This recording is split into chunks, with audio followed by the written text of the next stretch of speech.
শুভ সকাল বন্ধুরা। আজকের বুধবার সকালবেলা থেকে ব্লগটা শুরু করলাম। দেখুন সূর্য উঠেছে, কি সুন্দর চারিদিকে লাল আভা ছড়িয়ে পড়েছে। তা আজকে এইখান থেকেই ব্লগটা শুরু করলাম। সকালবেলা এই মাছ টাছগুলো একটু বের করে দিচ্ছি রান্নাবান্না করার জন্য। তো মাছ তো বরফ হয়ে রয়েছে, একে তো জলে ভিজিয়ে রাখতে হবে। এমনিই রাখি আমি, 2 ঘন্টা পরে রান্না করবো, তখন জলে ভিজাতে লাগে না, এমনি গলে যায়। দুধটাও বের করে রাখলাম, চা বানাবো। আমি এখন যাবো স্নান করতে। স্নান টান করে এসে গোপালকে শয়ন থেকে জাগাবো। এখন সবে 7:05 বাজে। এখন আমি স্নান টান করে আসবো, এসে গোপালকে জাগাবো।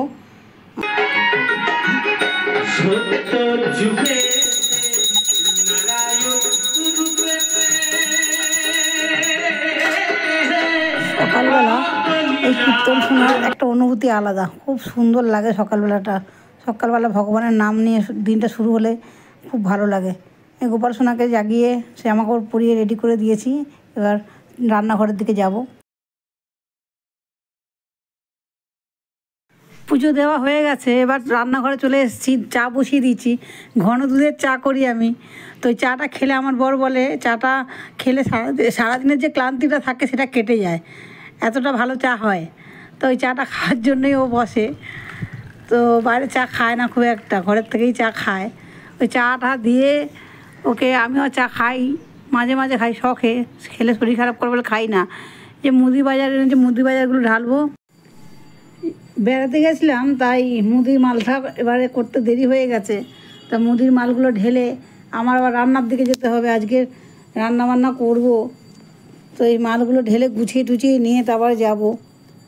অনেক দেরি হয়ে গেছে এ মাসে, কেননা আমরা বেড়াতে গেছিলাম, তো নিয়ে আসা হয়নি। তো আবার বেড়াই গিয়ে এসে কত কাজ থাকে, কাজের চাপে মাল করা হয়নি।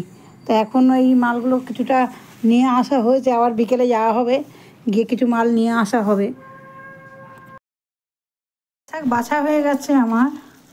লাল শাকের এই ডাঁটিগুলো রেখে দেবো, এটা চচ্চড়ি করার জন্য। ডাঁটিগুলো ফেলবো না, ডাঁটিগুলো কচি কচি আছে, এগুলো রেখে দেবো চচ্চড়ি। ভাঙ্গার মাছ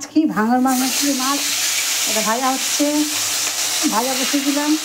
এটা গাঁঠি কচু দিয়ে ঝোল হবে, আর চিংড়ি দিয়ে শাপলা রান্না হবে। যে মাছ ভেজে তুলে নিয়েছি, এই এটা চিংড়ি শাপলা দিয়ে রান্না করা হবে, আর মাছটা গাঁঠি কচু দিয়ে ঝোল করা হবে। চিংড়িটা ভাজা হচ্ছে, হোক। আমি একটু কাটাকাটি বাকি আছে, ওগুলো কাটাকাটিগুলো করে নিই। কচু কেটে নিয়েছি। কচু আর আলু একসঙ্গে কাটা হয়ে গেছে। কচুটা একটু ভেজে নেব। আর এখন যে কচুটা আমি একটু ভেজে রান্না করি, তাহলে ওই হরহরে ভাবটা চলে যায়। কচুটা আমার ভাজা হয়ে বসাবো, তো পেঁয়াজ ফোড়ন দিলাম। পেঁয়াজ দিয়ে করবো গাঁঠি কচুটা। তরকারিটা কষানো হয়ে গেছে, এবার ঢাকনা চাপা দিয়ে দিলাম। এটা তরকারিটা ফুটে গিয়ে আলু সেদ্ধ হয়ে গেলে মাছটা দিয়ে দেবো। যে খুব বেলা হয়ে গেছে, তাই দুটো করাতে বসাতে লাগলো। এটাতে আমি এখন চচ্চড়ি বসাবো। শাপলার সব সবজি কাটা হয়ে গেছে, শাপলা কাটা হয়ে গেছে, এই সব রকম সবজি কাটা হয়ে গেছে, চিংড়িটাও ভাজা হয়ে গেছে। এটা শাপলা রান্না করবো। আর এদিকে মাছের ঝোলটা এখন হচ্ছে, আলুটা একটু সিদ্ধ করতে বাকি আছে। সিদ্ধ হলেই মাছটা দিয়ে নামিয়ে নেবো।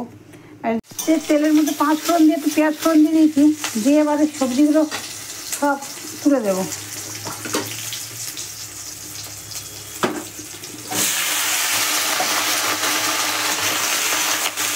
সবজির মধ্যে আছে শিম, ঝিঙে একটু আছে, কুমড়ো, আলু, বেগুনটা নিয়ে বলে। এদিকে মাছের ঝোলটা, আলু আর কচু সিদ্ধ হয়ে যাবে। মাছটা দিয়ে দেবো। মাছটা দিয়ে একটু ফুটিয়ে নামিয়ে নেবো মাছটাই।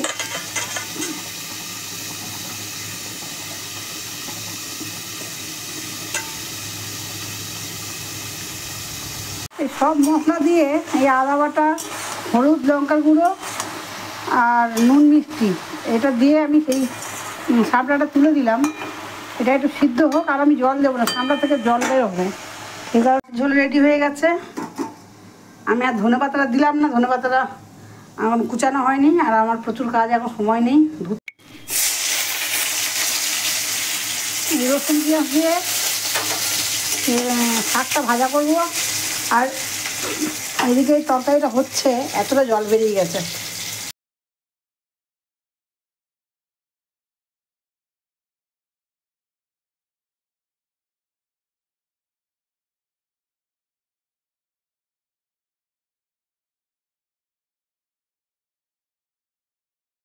আমার রান্না বান্না রেডি হয়ে গেছে। মাছের ঝোল, কি ভাঙর মাছ না কি কি মাছ এটা, কি মাছ গো এটা? এবারে ভাঙন মাছের ঝোল ঘাটি কচু দিয়ে করেছি। এটা শাপলা চিংড়ি দিয়ে তরকারি করেছি, শাপলা আর 3-4 রকমের সবজি মিলিয়ে চিংড়ি দিয়ে তরকারি করেছি। এই যে শাক ভাজা করা হয়েছে।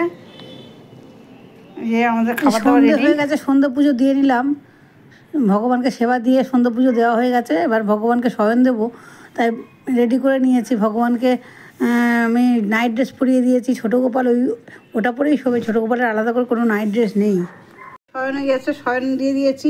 গোপুসোনাকে শয়নে দিয়ে দিয়েছি। গোপুসোনা শয়নে গেছে, ছোটো গোপুসোনাও শুয়ে পড়েছে। এবার মশারি টাঙিয়ে দেব। মশারি টাঙিয়ে দিয়েছি। তো আজকের গোপুসোনারা শয়ন গ্রহণ করেছেন। তো আজকে এইখানেই আমি আমার ব্লগটা শেষ করছি। Good night. আজকের মতো এখানেই ইতি। আবার কালকে নতুন একটা দিনে নতুন একটা সকালে দেখা হবে, কথা হবে। Bye bye.